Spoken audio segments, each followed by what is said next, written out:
প্ৰেমত পৰোতে এইটো কথা কোৱা যে মই আৰু এইটো স্থান কাকো দিব নোৱাৰোঁ, মই কাকো ভাল পাব নোৱাৰোঁ। তাৰপিছত যেতিয়া আন এজন ল'ৰাৰ প্ৰেমত তাই পৰিলে, তাৰমানে সেই কথাৰ কোনো মূল্য নাছিলে। ইমান সঘনাই আৰু সহজে কাৰোবাৰ প্ৰেমত পৰাটো একেবাৰে সম্ভৱ নহয়।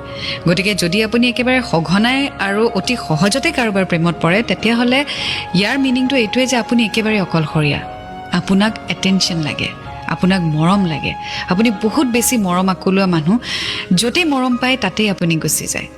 ভাল বেয়া চিন্তা কৰিবলৈ একো নাই। ল'ৰাজন ভাল নে ছোৱালীজনী ভাল সেইবোৰ আপুনি একো নাভাবে, মুঠতে আপোনাক কাৰোবাক লাগে। And this desperation is very very bad. ইমান ডেছপাৰেট হ'লে লাইফত সদায় ভুল ডিচিশ্যনেই লোৱা যায়।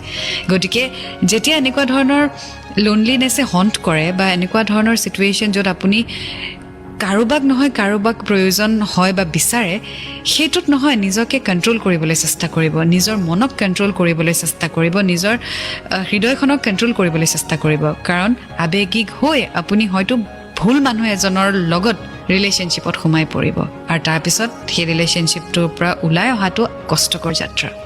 গতিকে stop falling in love so easily. Stop being available for everyone. Don't be so easy for everyone.